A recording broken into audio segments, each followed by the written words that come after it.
শবে বরাতের অর্থ হলো, সব শব্দের অর্থ হলো রাত, আর বারাআত মানে মুক্তি বা বন্টন।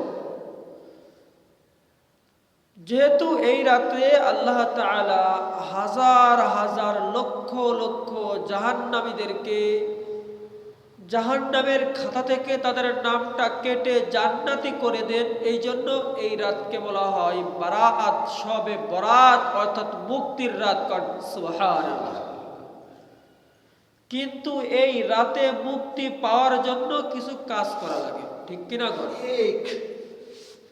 মুক্তি পাইতে গেলে কাজ করা লাগবে। কি কাজ করা লাগবে, কি ফজিলত, আমরা ধারাবাহিকভাবে জানার চেষ্টা করব কুরআন এবং হাদিস থেকে। এই রাতটা শুধু দামি নয়, আল্লাহ তাআলা এই জাতীয় বিশেষ কিছু রাত আমাদেরকে দান করেছেন, যেই রাতগুলো অনেক দামি এবং মূল্যবান। আল্লাহর নবী, বিশ্ব নবী রাহমাতুল লিল আলামিন একবার আম্মা জান আয়েশা রাদিয়াল্লাহু আনহার ঘরে ঘুমায় আছেন, শায়িত ছিলেন। নবী করিম সাল্লাল্লাহু আলাইহি সাল্লাম গভীর রজনীতে ঘর থেকে বের হয়ে যাচ্ছেন। আল্লাহর নবীর চাদর মুবারক আম্মা জান আয়েশা রাদিয়াল্লাহু আনহার শরীরের নিচে ছিল। আল্লাহর নবী যখন চাদর ধরে টান দিয়েছে, আম্মা জান আয়েশা রাদিয়াল্লাহু আনহার ঘুম ভেঙে গেছে। সুবহানাল্লাহ। কেমন স্বামী স্ত্রী ছিল, তারা পাশাপাশি ঘুমাইতো। আর আমাদের এলাকার ভিতরে অনেক বউ আছে, স্বামীর সাথে রাগ করে অন্য ঘরের ভিতরে ঘুমাই। নাউযুবিল্লাহ। হাদিসের ভিতরে আছে, যদি কোনো স্বামী কোনো বিবির উপরে নারাজ হয়ে যায়, যদি মাঝখানে একটা কলবারিশ পরিমাণ জায়গা নারাজ হয়ে খালি রেখে দুইজন দুই দিকে ফিরে ঘুমায়, ফজরের আগ পর্যন্ত, যদি সকাল হওয়ার আগ পর্যন্ত যদি ওই বিবি তার স্বামীকে সন্তুষ্ট করতে না পারে, স্বামীর সাথে কথা না বলে, আল্লাহর নবী বিশ্ব নবী বলেন, আসমানের ফেরেশতারা ওই বিবির জন্য লানত গজব বর্ষণ করতে থাকেন। নাউযুবিল্লাহ। আল্লাহর নবী যখন ঘুম থেকে উঠে গিয়েছেন, আল্লাহর নবীর একসাথে 11 জন, আল্লাহর নবীর সর্বমোট 11 জন বিবি ছিল। একসাথে নবী করিম সাল্লাল্লাহু আলাইহি সাল্লামের বিবি ছিল 9 জন। আল্লাহর নবী বিশ্ব নবী রাহমাতুল লিল আলামিন যখন ঘর থেকে বের হয়ে চলে গেলেন, আম্মা জান আয়েশা রাদিয়াল্লাহু আনহা তিনি আশ্চর্য হয়ে গেলেন, এত রাত্রে আল্লাহর নবী কোথায় যান, না জানি কোন বিপদে পড়ে। স্বামীকে নিয়ে চিন্তা করা এটাও বিবিদের দায়িত্ব, ঠিক কিনা? কোন কাজ করলে স্বামী সন্তুষ্ট হয়, কোন কাজ করলে স্বামী নারাজ হয়ে যায়, না জানি স্বামী কোন বিপদের ভিতরে পড়ে। আম্মা জান আয়েশা রাদিয়াল্লাহু আনহা আস্তে আস্তে নবীদের পিছনে যাইতে শুরু করলেন। আল্লাহর নবী ঘর থেকে বের হয়ে আল্লাহর নবীর কলিজার টুকরা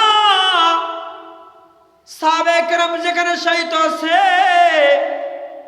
আল্লাহর নবীকে সাহাবায়ে কেরাম তাদের জীবনের থেকে বেশি ভালোবাসতো। সুবহানাল্লাহ। আল্লাহর নবী একটা যুদ্ধের ময়দানে, আল্লাহর নবীর একজন সাহাবী নাম হলো জুলাইবিব, অনেক কালো ছিল। আমরা যারা মসজিদে আছি এমন কেউ বলতে পারবেন না আমাদের একজোড়া স্যান্ডেল নাই। হযরত জুলাইবিব রাদিয়াল্লাহু আনহু এমন দরিদ্র ছিলেন, ওনার পায়ে পরার জন্য একজোড়া স্যান্ডেল পর্যন্ত ছিল না। আল্লাহর নবীর কাছে যদি কোনো হাদিয়া আসতো, আল্লাহর নবী নিজেও খাইতেন, জুলাইবিবকেও খাইতে দিতেন। আল্লাহর নবী দেখেন একদিন জুলাইবিব অনেক পেরেশান বসে আছে। আল্লাহর নবী জুলাইবিবের কাছে গিয়ে বললেন, জুলাইবিব, তুমি তোমার মনে কি কোনো কষ্ট? জুলাইবিব বললেন, ইয়া রাসূলুল্লাহ, না না, আমার মনে কোনো কষ্ট নাই। বলল, জুলাইবিব, তোমার তোমার তো বয়স হয়ে গিয়েছে, তুমি কি বিবাহ করতে চাও? জুলাইবিব বলল, ইয়া রাসূলুল্লাহ, যার পরনে একটা ভালো পোশাক নাই, যার পায়ে একজোড়া স্যান্ডেল নাই, তাকে কে বিবাহ করবে? কোন সুবহানাল্লাহ। আল্লাহর নবী তার সাধারণ একজন কর্মচারী বা তার দলের একটা লোকের দিকেও খেয়াল রাখে। কোন সুবহানাল্লাহ। আর আমাদের সমাজের ভিতরে কর্মচারীরা মার খেয়ে মারা যাচ্ছে, আর উপরের পদের লোকরা অন্য দেশে গিয়ে বসে আছে, ঠিক কিনা? কিন্তু ইসলাম এটা সমর্থন করে। ইসলাম বলে নেতৃত্ব দেওয়ার ক্ষেত্রে নেতা থাকবে আগে, ঠিক কিনা? মিছিলে নামায় দেয়, কিন্তু তাদের ছেলেরা কিন্তু বিদেশে গিয়ে বড় বড় লন্ডন আমেরিকা পড়ালেখা করতেছে। এদিকে মার ধর ভাঙচুর করে, সাধারণ জনগণ মরে, ঠিক কিনা? যা বলতেছে আল্লাহর নবী বিশ্বনবী বললেন, জুলাইবিব, তোমাকে আমি বিবাহ দিতে চাই। জুলাইবিব বললেন, ইয়া রাসূলুল্লাহ, আপনি যেটা মনে করেন। আল্লাহর নবী বিশ্বনবী মদিনার ভিতরে শুনতে পেলেন একটা মহিলার স্বামী মারা গিয়েছে, শহীদ হয়েছে, এই মেয়েটা বাপের বাড়ি আছে। আল্লাহর নবী বিবাহের প্রস্তাব নিয়ে গেলেন। প্রস্তাব নিয়ে যখন ওই মেয়েটার বাবার কাছে দিলেন, মেয়েটার বাবা বলল, আলহামদুলিল্লাহ, আল্লাহর নবী প্রস্তাব দিয়েছে, এর থেকে বড় কিছু পাওয়া যায় না। কোন সুবহানাল্লাহ। আল্লাহর নবী বলেন, না না, প্রস্তাবটা কিন্তু আমার না, প্রস্তাবটা হলো আমার ওই যে একজন কালো দরিদ্র সাহাবী ওই জুলাইবিবের জন্য। কোন সুবহানাল্লাহ। সঙ্গে সঙ্গে বলল, আমার বিবির সাথে একটু পরামর্শ করি, মেয়ে তো শুধু আমার একার না। সুবহানাল্লাহ। কারণ একটা পর্যায়ে বিবির সাথে যখন পরামর্শ করলো, বিবি বলল, জুলাইবিবের তো কিছু নাই, তার কাছে কিভাবে বিবাহ দিব? একটা পর্যায়ে ঘরের ভিতর থেকে মেয়ে কথাটা শুনে বলতেছে, বাবা, ও মা, দেখছো না প্রস্তাবটা কার পক্ষ থেকে বানানো হয়েছে? আল্লাহ তাআলার প্রিয় হাবিব হযরত মুহাম্মদ সাল্লাল্লাহু আলাইহি ওয়াসাল্লাম দায়িত্ব নিয়েছেন, আল্লাহর নবীর কথার বাইরে আমি যাইতে পারবো না, অনুমতি না দিলে আমি তাকেই বিবাহ করতে চাই। কোন সুবহানাল্লাহ। একটা পর্যায়ে বিবাহ যখন হয়ে গেল, আল্লাহর নবী বললেন, তোমরা থাকো, আজকে প্রথম তোমাদের বিবাহ, তোমরা যুদ্ধের ময়দানে যাবা না। আল্লাহর নবীকে কত ভালোবাসতো, যখন শুনতে পেল কুতিলা মুহাম্মদ, উহুদের ময়দানে আল্লাহর নবী নাই রে, হযরত জুলাইবিব বিবিকে বললে, বিবি রে, ঘরের ভিতরে থাকো, আল্লাহর নবী যুদ্ধের ময়দানে চলে গিয়েছে, আল্লাহ তাআলা যদি আমাকে জীবিত ফেরত আনে, তাহলে তুমি গাজীর বিবি হইবা, আর যদি শহীদ হয়ে যায়, জান্নাতের ভিতরে তুমি আমার একজন শহীদের স্ত্রী হয়ে উঠবা। কোন সুবহানাল্লাহ। একটা পর্যায়ে যুদ্ধের ময়দানে চলে গেলেন, যাওয়ার পরে তিনি কালো একটা কাপড় পরে গিয়েছেন, যাতে করে কেউ চেহারা দেখতে না পারে। নতুন বিবাহ করছে, যুদ্ধে যাওয়া নিষেধ। গিয়ে যুদ্ধ করতেছে, একাধারে যুদ্ধ করতে করতে শহীদ হয়ে গেল। আল্লাহর নবী যুদ্ধের পরে বললেন, আমার সাহাবায়ে কেরাম কোথায়? একজন একজন করে শহীদদের কেন হয়? আল্লাহর নবী বিশ্ব নবী বলেন, আমার সেই জুলাইবিব কোথায়? বলল, ইয়া রাসূলুল্লাহ, জুলাইবিব কালো কাপড় পরিধান করে তার চেহারাটা লুকায় আপনার জন্য জীবন দিয়েছে। আল্লাহর নবী বিশ্ব নবী বললেন, জুলাইবিবকে আমার কাছে আনো। আল্লাহর নবী জুলাইবিবকে নিজের কোলের ভিতরে উঠাইয়া আল্লাহর নবী কবরের ভিতরে রেখে বলেন, আল্লাহ, জুলাইবিবের উপরে আমি আল্লাহর নবী খুশি, আল্লাহ তুমিও খুশি হয়ে যাও। সাহাবায়ে কেরাম কান্না শুরু করলো, এই লাশটা যদি জুলাইবিবের না হয়, আমার হয়তো আমি আজকে জান্নাতে হয়ে যাইতাম। কোন সুবহানাল্লাহ। সেই বিশ্ব নবী হঠাৎ করে রাত্রবেলায় ওই মদিনার পাশে জান্নাতুল বাকির মধ্যে গোরস্থানের সামনে চলে গিয়েছে, গিয়ে সাহাবায়ে কেরামের জন্য, যারা নবীর জন্য জীবন দিয়েছেন, আল্লাহ তাআলার ভালোবাসায় জীবন উৎসর্গ করেছে, তাদের কবরের সামনে গিয়ে নবী অনেক সময় দোয়া করলেন। দোয়া করার পর একটা পর্যায়ে নবী যখন রিটার্ন আসতেছেন, আম্মা জান আয়েশা রাদিয়াল্লাহু আনহা একটা দৌড় দিয়ে বাড়ি চলে আসছে। কারণ সুবহানাল্লাহ, এসে ঘুমায় পড়তেছে, মেয়ে মানুষ তো, দৌড় দিয়ে যখন ঘুমাইছে, একটু পরে জোরে জোরে নিঃশ্বাস ফেলতেছে। কারণ সুবহানাল্লাহ। আল্লাহর নবী ঘরের ভিতর ঢুকলেন, ঢোকার পরে দেখলেন আয়েশা রাদিয়াল্লাহু আনহা নিঃশ্বাস ফেলে। কয়, আয়েশা, তুমি জোরে জোরে নিঃশ্বাস নাও কেন, তুমি কি আমার পিছনে গিয়েছিলা? আয়েশা রাদিয়াল্লাহু আনহা বলেন, ইয়া রাসূলুল্লাহ আপনি কি টের পেয়ে গিয়েছেন? কোন সুবহানাল্লাহ। আল্লাহর নবী হাদিসের ভিতরে বলতেছেন, ইয়া আয়েশা তু আতাখাফিনা আইয়াদলিমাল্লাহু ওয়া রাসূলুহু আলাইকা। আয়েশা রে, তুমি কি আতাখাফিনা, তুমি কি ভয় করো আইয়াদলিমাল্লাহু ওয়া রাসূলুহু, আল্লাহ তাআলা এবং তার নবী আজকে তোমার রাত্র হওয়া সত্ত্বেও তোমার হকটা নষ্ট করবে না রে আয়েশা। আজকে তুমি জানো না এত দামি রাত, আজকে হলো শবে বরাতের রাত। আজকে গনাম এলাকার ভিতরে কোটি কোটি ছাগল আছে। একটা ছাগল যদি আপনাদের কাউকে বলা হয় এই ছাগলের কানের ভিতরে কি পরিমাণ পশম আছে, আপনাদেরকে যদি 1 মাস সময় দেওয়া হয়, কেউ কি গণনা করে শেষ করতে পারবেন? গণনা করে শেষ করা সম্ভব নয়। আল্লাহর নবী বিশ্ব নবী বলেন, আয়েশা রে, আজকের এই রাত্রে আল্লাহ রাব্বুল আলামিন তার কোটি কোটি কোটি কোটি গুনাহগার বান্দারাও যদি আল্লাহর কাছে তওবা করে, আল্লাহ তাআলা প্রত্যেকের জীবনের গুনাহগুলো maaf করে দেন। কোন সুবহানাল্লাহ।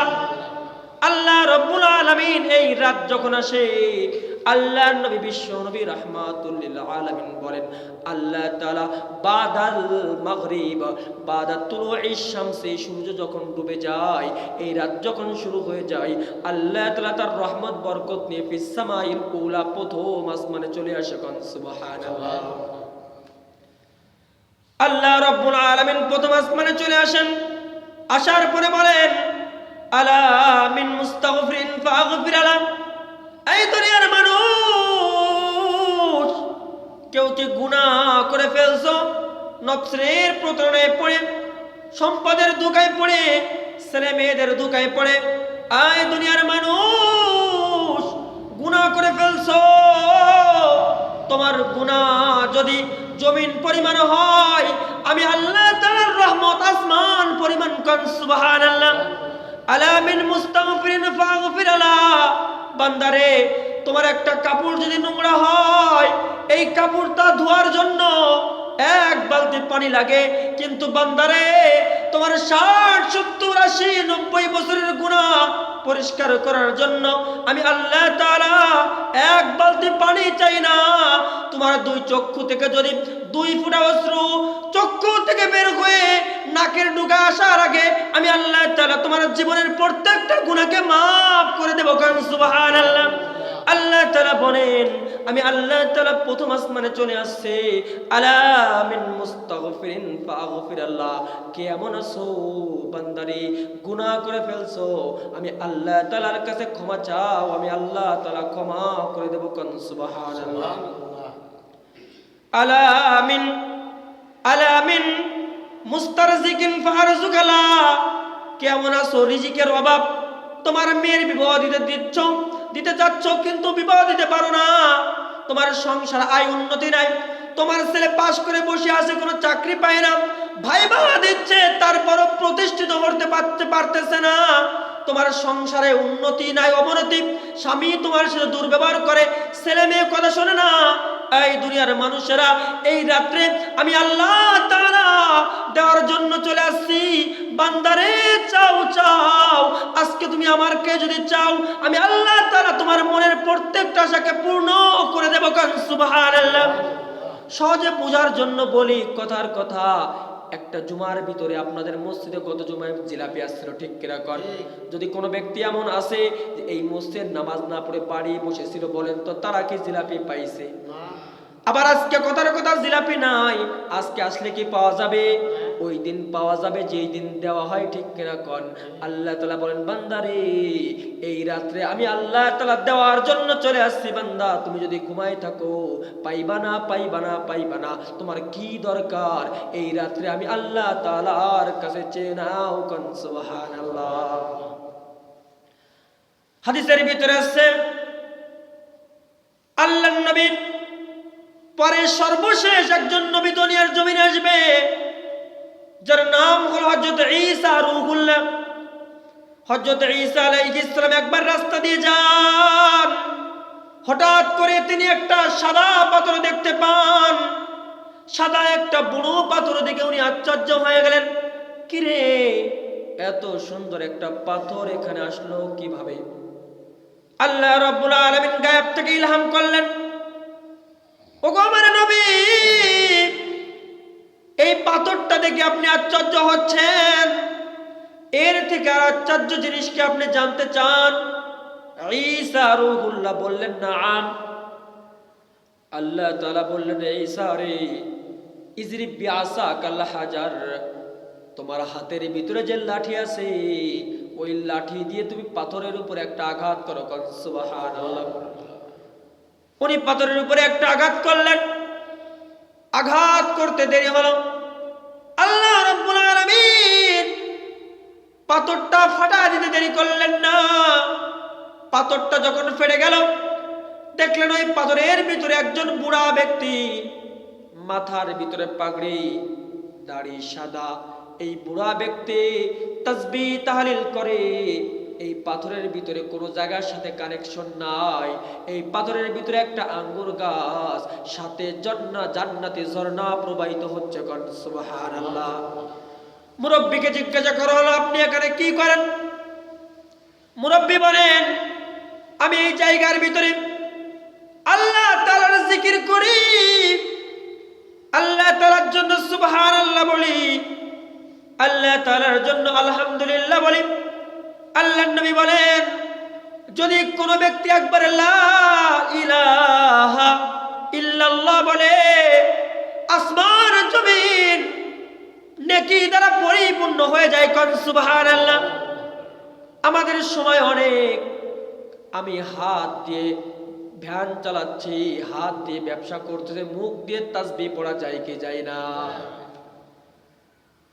আপনি হাত দিয়ে ধান লাগাচ্ছেন, আপনি তরকারি করতেছেন, মুখ দিয়ে যদি একবার লা ইলাহা ইল্লাল্লাহ বলেন, লা ইলাহা ইল্লাল্লাহ বলতে দেরি হয়, আপনার জন্য আসমান জমিন নেকি দ্বারা পরিপূর্ণ হতে দেরি হয় না। কারণ সুবহানাল্লাহ। যা বলতেছি, ঈসা রূহুল্লাহ বললেন, আপনি কতদিন এইভাবে ইবাদত করেন? ওই লোকটা বলল, আমি 450 বছর। কোন সুবহানাল্লাহ। আমরা তো 50 বছর হলেই পারে ইবাদত করতে পাই না, ঠিক কিনা? কান 70 বছর 80 বছর হতে হতে চোখের দৃষ্টি কমে যায়। হযরত ঈসা রূহুল্লাহ বললেন, 450 বছর। আল্লাহু আকবার। তোমার থেকে বড় ইবাদতকারী মনে হয় আল্লাহর জমিনে আর কেউ নাই। আল্লাহ তাআলা গায়েব থেকে ইলহাম করে বললেন, আমার হাবিব, ওগো আমার নবী ঈসা, এইটা দেখে তুমি আশ্চর্য হচ্ছ, তোমার পরে একজন নবী আসবে যার নাম হলো মুহাম্মদ সাল্লাল্লাহু আলাইহি ওয়াসাল্লাম। এই নবীর উম্মতদেরকে আমি মাত্র 60-70 বছর হায়াত দিব। এই নবীর উম্মতদেরকে প্রতি বছরের ভিতরে রমজানের 21, 23, 25, 27, 29 এই 5 মেজর রাত্রের ভিতরে একটা রাত্র দিব, যেই রাতের নাম হলো লাইলাতুল কদর। এই একটা রাত্র যদি এই নবীর উম্মতরা ইবাদত করতে পারে, তুমি তো 450 বছর ইবাদত করছো। এই ব্যক্তিদের 450 বছর ইবাদত করে যে নেকি অর্জন করতে পেরেছে, এর থেকে 3 গুণ কম পক্ষে 1000 বছর, 1000 বছর রাতের নেকি আমি আল্লাহ তাআলা দান করব। সুবহানাল্লাহ। এবং রাত দান করব যার নাম হলো শবে বরাত। এই রাতগুলো যদি ইবাদত করে, এই ব্যক্তি 450 বছর ইবাদত করে যে নেকি পাইছে, এই এক রাত্রে আমি আল্লাহ তাআলা এর থেকে বেশি নেকি দান করে দেব। কোন সুবহানাল্লাহ। তাহলে এই জাতীয় রাতের দাম আছে কি নাই? আছে। আল্লাহ দেওয়ার জন্য আসতেছে, আমরা নিতে পারতেছি না।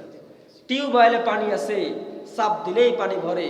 আপনি যদি মনে করেন যে না, আমার ঘরে এমনি পানি চলে আসবে, ইচ্ছা করলেও কি সম্ভব? ওখান থেকে আপনাকে চেপে নেওয়া লাগবে, ঠিক কিনা? কোন এই জন্য আল্লাহর নবী বলেন, আল্লাহ তাআলা বলেন, আলা মিন মুবতালিন ফাফি, কেউ কি আছো বিপদের ভিতরে, তোমার রোগ সারে না, তোমার ছেলে হয় না, তোমার মেয়ে দরকার, তোমার সংসার অবনতি, বান্দারে আলা মিন মুবতালিন ফাফি, আমি আল্লাহ তাআলা আজকে দেওয়ার জন্য চলে আসছি। যা যা দরকার বান্দারে চাও চাও, আলা কাজা আলা কাজা হাত্তা তাতলু আল ফজর।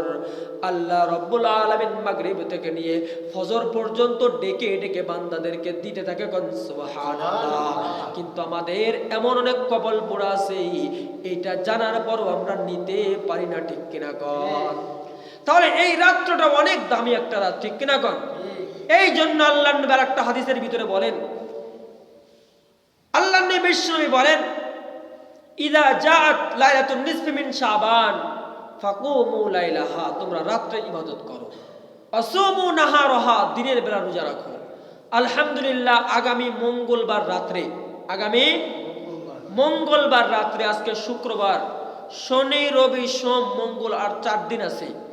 আগামী মঙ্গলবার রাত্রে শবে বরাতের রাত, সুবহানাল্লাহ। আরবিতে যাকে বলা হয় নিসফে শাবান, আরবিতে শবে বরাত বলতে কোনো শব্দ নাই, এটা ফার্সি ভাষা। এখন কথা হলো, আমরা যে গুরুত্বপূর্ণ রাতের কথা বলি, মূলত এই ফজিলাতটা অধিকাংশ হলো লাইলাতুল কদরে। কোন রাত্রে?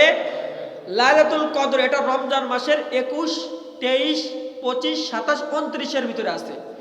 এখন শবে বরাত নিয়ে অনেকে বাড়াবাড়ি করে, অনেকে সারাসারি করে, অনেকে বলেন শবে বরাত বলতে কিছুই নাই, নাউজুবিল্লাহ। আবার শবে বরাতকে বাড়াইতে বাড়াইতে অনেকে লাইলাতুল কদরের কাছে নিয়ে যায়, এটাও নেওয়া যাবে না। শবে বরাতের মূল্য আছে, শবে বরাতের মূল্যকে আমরা শবে বরাতের স্থানে রেখে দেবো, ঠিক কিনা কন? আল্লাহর নবীর হাদিসের ভিতরে আছে, এই রাত্রে আল্লাহ তাআলা বন্টন করতে থাকেন। কোরআনের কিতাবের ভিতরে আছে, আল্লাহ তাআলা 2 জন ব্যক্তিকে অনেক জ্ঞান দান করেছেন। তার ভিতরে একজন নাম হলো, ওই 2 জন ব্যক্তি পঙ্গ ছিলেন। কি ছিলেন? পঙ্গ। উলামায়ে কেরাম বলেন, মা ফাহিমাল কুরআন ইল্লাল আওয়াজান। আল্লাহ রাব্বুল আলামিন 2 জন পঙ্গ ব্যক্তিকে কোরআনের অগাধ জ্ঞান দান করেছেন, কোরআনের ব্যাখ্যার। একজন নাম হলো আল্লামা জুরজানি, আর একজন নাম আল্লামা জমখশরী রাহমাতুল্লাহি আলাইহি। সুবহানাল্লাহ। এই আল্লামা জমখশরী রাহমাতুল্লাহি আলাইহি বলেন, আল্লাহ তাআলা লাইলাতুল কদরে, আমাদের প্রথম কথা বুঝতে হবে তাকদীর। আমাদের একটা বছর কে বাঁচবো কে মারা যাবে এটা আল্লাহ জানে কি জানে না। তাকদীর 2 প্রকার, একটা হলো মুবরাম আর একটা হলো গায়রে মুবরাম। মুবরাম মানে পরিবর্তনশীল, যে তাকদীরটা কি হয়? পরিবর্তন হয়। আর গায়রে মুবরাম মানে পরিবর্তন হয় না। কিছু কিছু তাকদীর আল্লাহ তাআলা লিখেছেন দুনিয়া সৃষ্টির 50,000 বছর আগে। সুবহানাল্লাহ। আমরা কে কয়দিন বাঁচবো, কে কি করব, আমরা দুনিয়াতে আসার আগে কি করে দেওয়া হয়? লিখে দেওয়া হয়। এটাকে বলা হয় গায়রে মুবরাম, পরিবর্তন হবে না। আবার কিছু কিছু জিনিস আছে আল্লাহ পরিবর্তন করে দেয়। যেমন কথার কথা, আল্লাহ তাআলা লিখে রাখছেন একজনের জ্বর হবে, হসপিটালে যাবে, 30,000 টাকার নিচে জ্বর ভালো হবে না, ঠিক কিনা কর? ডেঙ্গু জ্বর হয়েছে। আবার আরেকজনের জ্বর হয়েছে, বাজারে গিয়েছে, প্যারাসিটামল কিনছে, গ্যাসের বড়ি কিনছে, 10 টাকায় শেষ। আছে কি নাই? এই যে জ্বরটা হবে এটা লেখা আছে, কিন্তু কত টাকা? 30,000 টাকা খরচ হবে না 110 টাকা খরচ হবে? এই যে পরিবর্তন, এটা আল্লাহ তাআলা এই রাতে করে দেন। সুবহানাল্লাহ। তাহলে আল্লামা জমখশরী রাহমাতুল্লাহি আলাইহি বলেন, আল্লাহ তাআলা এই তাকদীরকে, এই তাকদীরের বাজেট এটা করেন শবে বরাতের রাত্রে। সুবহানাল্লাহ। বাজেট কোন রাত্রে করেন? শবে বরাতের রাত্রে। যেমন আপনাদের এই যে রাস্তা হয়েছে, একদিনই কি হয়ে গেছে? আগে বাজেট করা লাগছে, ঠিক কিনা কর? আপনার বাড়িতে আপনি 100 জন খাওয়াবেন, একটা বাজেট করে না, যে এই মুরগি কিনবো, এই কিনে মোটামুটি এই ডেকোরেটারে এখানে 10,000 টাকা দেবো, এখানে এইভাবে করে 1.5 লাখের ভিতরে আমার মেয়ের বিবাহ উঠাই দেবো, ঠিক কিনা কর? আগে একটা বাজেট করা লাগে, এরপরে দিনের দিন এগুলো বাস্তবায়ন করে, ঠিক কিনা কর? আল্লাহ তাআলা একটা বছরের বাজেট এটা শবে বরাতের রাত্রে করেন, এবং এটা ফেরেশতাদের হাতে পরিপূর্ণভাবে অর্পণ করে দেন ওই রমজান মাসের লাইলাতুল কদরের রাত্রে। সুবহানাল্লাহ। তাহলে যেই রাত্রে আপনার আমার বাজেটটা করা হবে, ওই রাত্রে আল্লাহর ইবাদত করার দরকার আছে কি নাই? বলেন, আছে কি নাই? নাকি এই রাত্রে টিভি দেখতে হবে, এই রাত্রেও নামাজ পড়া যাবে না, এরকম করা যাবে? কে বাঁচবে একটা বছর? অনেকে আল্লাহ নেই বলেন রাস্তা দিয়ে ঘুরতে এসে জানেও না, হাসতেছে আগামীকাল তার জীবনের শেষ দিন। এই শবে বরাতের রাত্রে তার নামে লিস্টি করে দেওয়া হয়েছে, সে অ্যাক্সিডেন্ট করে পঙ্গু হাসপাতালে চলে যাবে, সে মারা যাবে, সে অসুস্থ হবে, সুস্থতা, আপনি কি খাবেন, আপনি কি পরিধান করবেন, আপনার একটা বছর আপনি সম্মানিত হবেন, অপমানিত হবেন, প্রত্যেকটা জিনিস এই রাত্রে বাজেট করা হবে। কোন সুবহানাল্লাহ। তাহলে মা বোনরা বা আমাদের সকলের এই রাত্রে, আগামী মঙ্গলবার রাত্রে ইবাদত করার দরকার আছে কি নাই? কত বাজে? এই জন্য যেহেতু বাজেট করা হবে আর এটা প্রণয়ন হবে লাইলাতুল কদরে, এই জন্য বাজেটের রাত্রা ইবাদত করতে হবে। কি করতে হবে? ইবাদত করতে হবে। কম করতে হবে না বেশি করতে হবে? এখন কথা আর একটা হাদিসের ভিতরে আছে, আল্লাহর নবী এই শবে বরাতের রাত্রে নামাজ শুরু করছেন, লম্বা সেজদা। হযরত আয়েশা রাদিয়াল্লাহু আনহা হাত দিয়েছেন গায়ে, আল্লাহর নবী নামাজটা সালাম ফেরায় ফেলাইছেন। ফেরানোর পরে বলতেছেন, আয়েশা আমার গায়ে হাত দিলে কেন? বললো, ইয়া রাসূলুল্লাহ, আপনি এত লম্বা সেজদা করেছেন, আমি তো মনে করেছি আপনি দুনিয়াতে আসেন না, বিদায় নিয়েছেন। আল্লাহর নবী বলেন, আয়েশা রে, আজকে হলো শবে বরাতের রাত, অনেক দামি রাত। এই রাত্রে আল্লাহ তাআলা লক্ষ লক্ষ কোটি কোটি বান্দাদেরকে মাফ করে দেবে। আমি আমার গুনাহগার উম্মতের জন্য সেজদার ভিতরে গিয়ে কান্না করতেছি। কোন সুবহানাল্লাহ। তাহলে এই রাত্রে কি করতে হবে? নামাজ পড়তে হবে। কি করতে হবে? নামাজ পড়তে হবে, ঠিক কিনা কোন? আবার এই রাত্রে আল্লাহর নবী কবর জিয়ারতে গিয়েছিলেন। তাহলে বোঝা গেল এখান থেকে এই রাতে কবর জিয়ারত করলেও কবরস্থানের লোকদেরকে আল্লাহ তাআলা মাফ করে দেয়। কোন সুবহানাল্লাহ, ঠিক কিনা কোন? এখন কথা হলো, এখানে এই রাত্রে কিছু কাজ আছে, যেই কাজগুলো কুরআন হাদিস কোথাও নেই, এগুলো শয়তান চালু করেছে। কে চালু করছে? শয়তান। আপনারা লাস্টে আমাকে মনে করে দেন, হুজুর কাদেরকে মাফ করা হবে না, আমার মনে করে দেন, যে মনে না থাকে সর্বশেষের দিকে। যাও, আমি এখন সাইডে যাই। এই রাতে কি কাজগুলো করা হয়, এগুলো কে চালু করছে? 1 নাম্বার, হালুয়া রুটি। অনেকে কি কয়, শবে বরাত মানে আমি আপনাদের টাকা বাঁচাই দিচ্ছি, শুকরিয়া আদায় করেন। এই রাত্রে হালুয়া রুটি যারা বলে, মা বোন একটু মনোযোগ দিয়ে শোনেন। হালুয়া রুটি কিভাবে আসলো এখন তো অনেকে জানে না, অনেকে যুক্তি দেয়। এক এলাকার ভিতরে, আমি আগেও বলছি, আপনারা হয়তো শুনছেন, এক আগের যুগে ছিল কিছু কিছু মৌলবীরা, খাওয়ার মৌলবী ছিল। এক এলাকার ভিতরে এরকম এক কোটিপতি লোক অসুস্থ।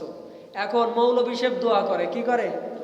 দোয়া করে। কি দোয়া করে? আল্লাহ, এই লোক যদি মারা যায় তাহলে তো 7 দিনে 40, এরপরে বৎসরিক কত খাওয়ার। কি বলছি বুঝছেন? এখন মৌলবী সাহেব কি করতেছে? দোয়া করতেছে। যত দোয়া হবে টাকা কার পকেটে যাবে? মৌলবীর পকেটে যাবে। তাহলে এই জন্য এরা বদ দোয়া করে করে অনেকে শুয়াই দেয়। নাউজুবিল্লাহ কর। এখন সে তো চিন্তা করতেছে যে এইবার এই কোটিপতি মারা গেলে যে টাকাটা পাবো জানাজার নামাজ পড়ানোর পরে, এরপরে 7 দিনে, 40 দিন, মাসের খাবার, এরপরে বৎসরিক, আরো কত দোয়া আছে। তা মোটামুটি ওই সময়ের নিয়ম ছিল, জানাজার নামাজ যে পড়াবে খাবারগুলো তার জন্য চালু হবে। এখন হুজুর তো অনেক দিন ধরে দোয়া আছে, বিছনায় পড়ে গেছে কোটিপতি, কোনো কারণে জায়গা জমির কাজ নিয়ে কথার কথা মাগুরাই গেছে। কোথায় গেছে?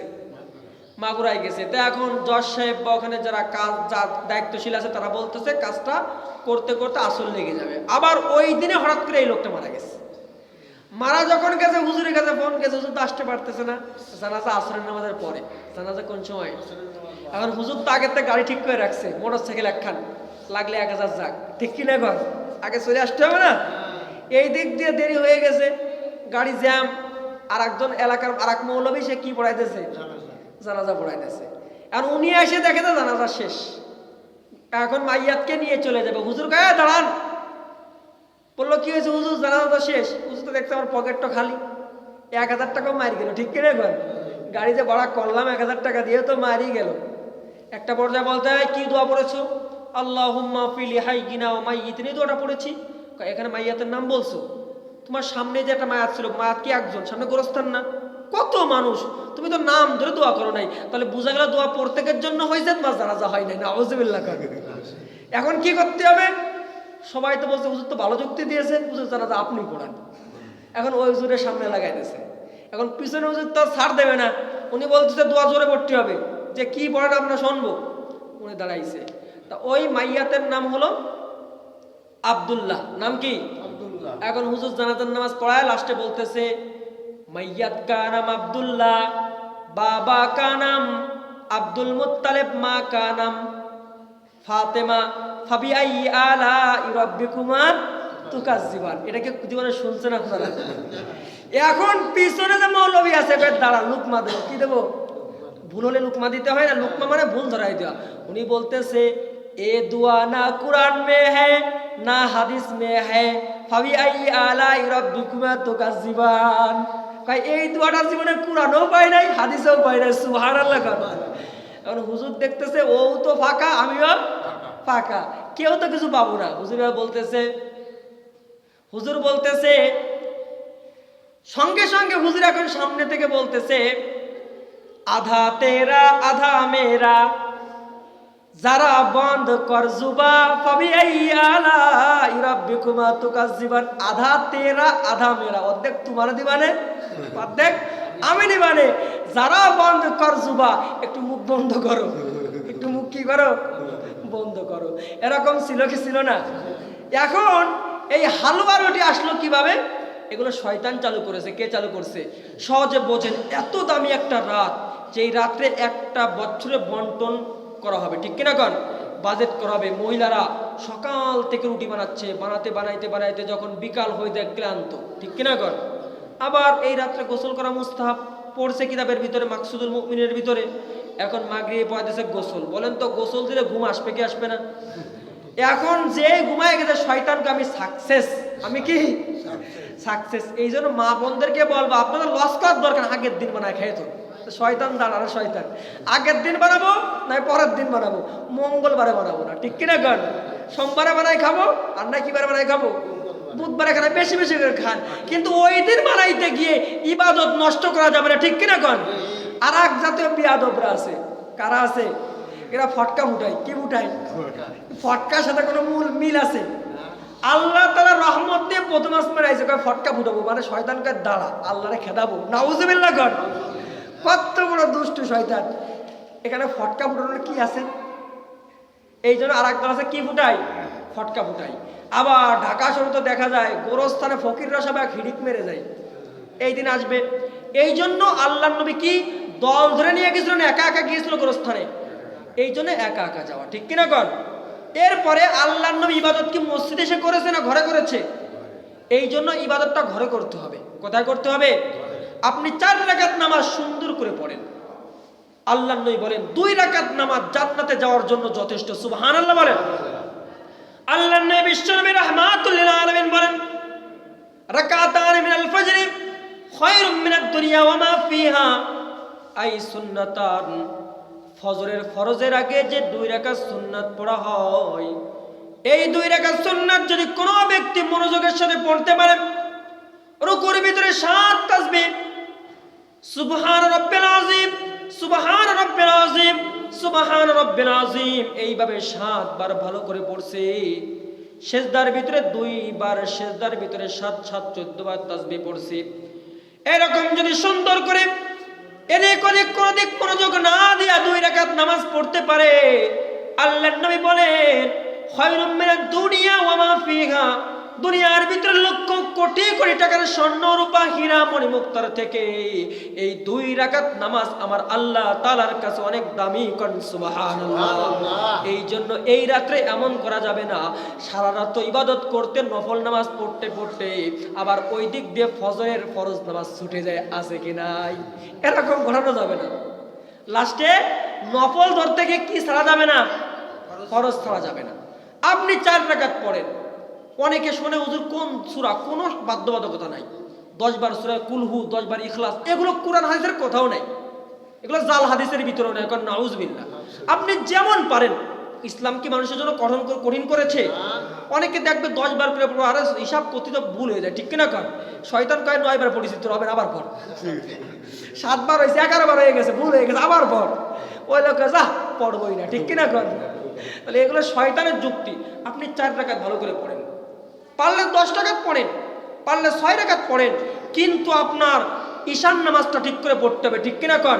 হাদিসের ভিতরে আসছে আল্লাহর নবী বলেন যদি কোনো ব্যক্তি ঈশান নামাজ জামাতে পড়ে, আল্লাহ তাআলা অর্ধেক রাত্র ইবাদত করার নেকি তাকে দান করে। কোন সুবহানাল্লাহ।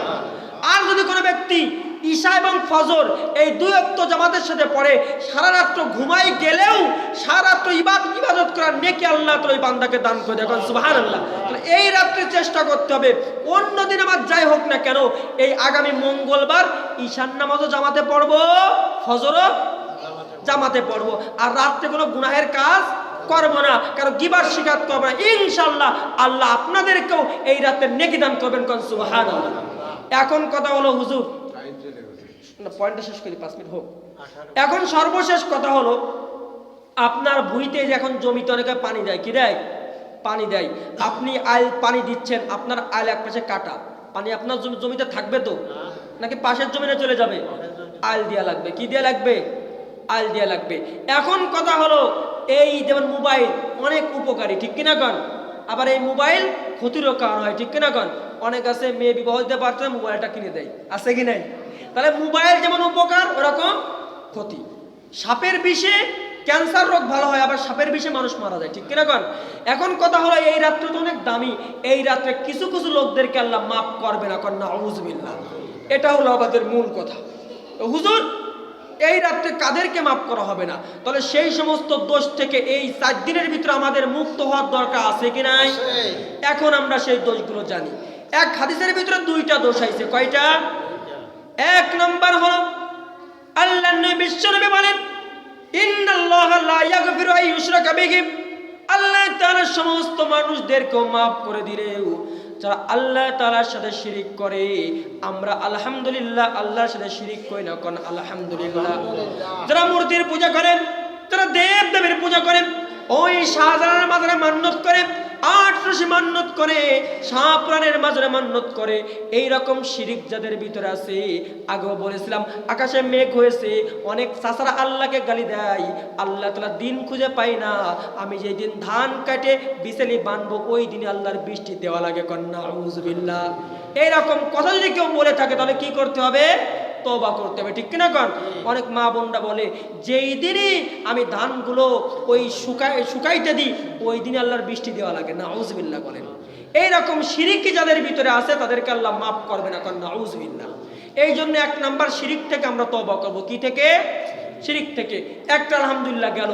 2 নাম্বার, আল্লাহর নবী বিশ্বনবী বলেন, আর রিহমু মুআল্লাকাতুন আলাল আরশি, ফামান কাসালাহু ওয়াসালাহুল্লাহ ওমান কাতাহু কাতাহুল্লাহ।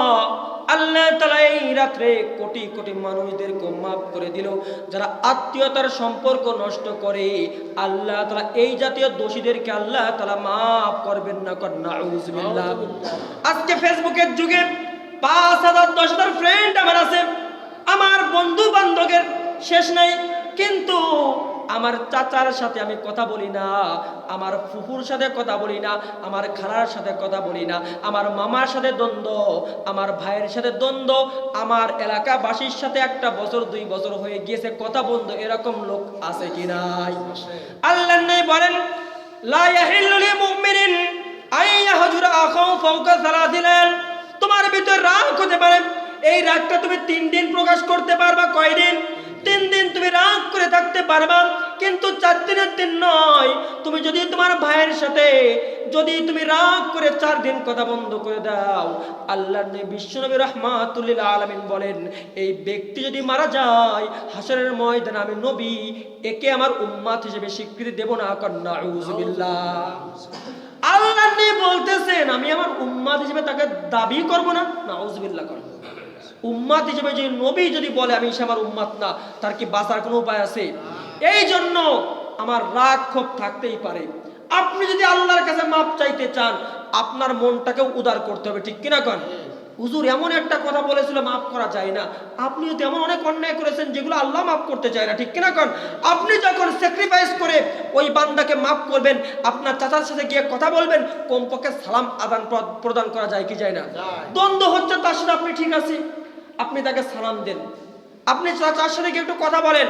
আল্লাহর নবী বলেন, যারা আত্মীয়তার সম্পর্ক নষ্ট করেছে, যতই তারা অনেক কাজ করুক না কেন, কাবা শরীফের গিলাফ ধরে তারা কান্না করলেও তাদেরকে এই রাত্রে মাফ করা হবে না, কন্যা নাউযুবিল্লাহ। তাহলে যাদের যাদের সাথে আমাদের কথা বন্ধ আছে, কিছু না পারি কমপক্ষে ফোন দিয়ে সেখানে কথা বলার দরকার আছে কি নাই? বিশেষ করে যাদের সাথে কথা আমি রাগ করে বন্ধ করেছি। কি করে বন্ধ করেছি? এর মানে এমন না পৃথিবীর সকলের কথা বলবো, আপনার আত্মীয় যারা আছে, ঠিক কিনা কন, পাড়া প্রতিবেশী যারা আছে, এই দোষ আমাদের সমাজে আছে কি নাই?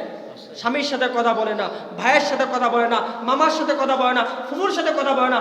আল্লাহ তাআলা বলেছেন যাদের সাথে সম্পর্ক গঠন করার জন্য তাদের সাথে সম্পর্ক সে বিচ্ছিন্ন করে কর না, আউযুবিল্লাহ। এই জাতীয় লোকদেরকে আল্লাহ তাআলা এই রাত্রে মাফ করবেন না। 3 নাম্বার হলো মুশাহিন, যাদের ভিতরে হিংসা আছে। কি আছে? আমাদের সমাজের ভিতরে হিংসুটা লোকের অভাব নাই, ঠিক কিনা কন? অনেক ব্যক্তির ভিতরে দেখা যায় হিংসা। গাড়িতে একটা কথার কথা একটা গাড়িতে যাচ্ছে, কথার কথা ভ্যানে উঠছে, ভ্যানওয়ালাকে বলতেছে ওই যে ওই লোকটা যাচ্ছে ওকে গাড়িতে উঠাই বানা, এরকম বলে কি বলে না? ওই যে গাড়িতে যে লোকটা যাচ্ছে তাকে কি করা যাবে না? আরে ভাই ভাড়া হয়েছে 20 টাকা, লাগলে 40 টাকা দেবো, আছে কি নাই? এটা হিংসার কারণে। কিসের কারণে?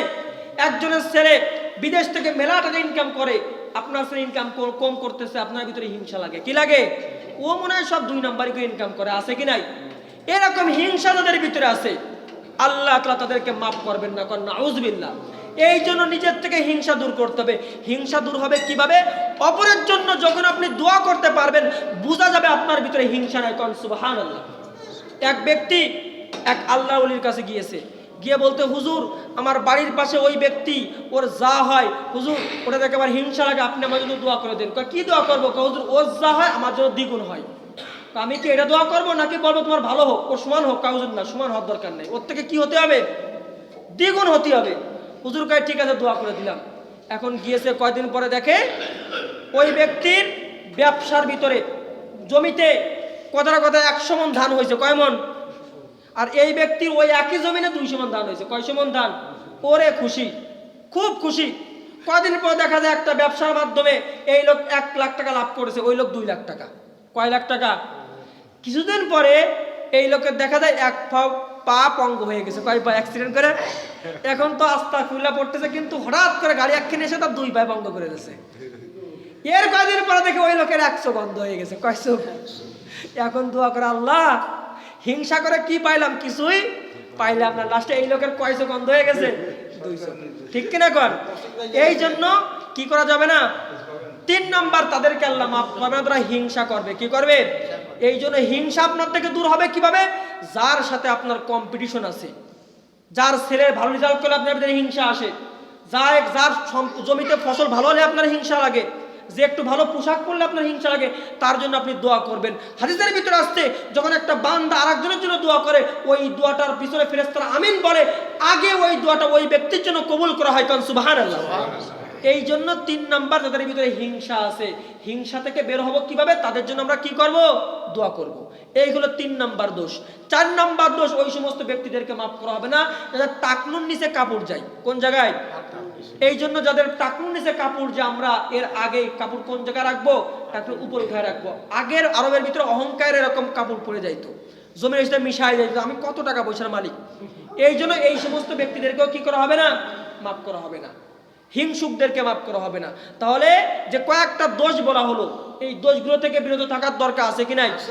1 নাম্বার সব থেকে বড় আরেকটা দোষ হলো আকুল ওয়ালিদাইন, যারা মা বাবাকে কষ্ট দিয়েছে। সর্বশেষ কাকে কষ্ট দিয়েছে?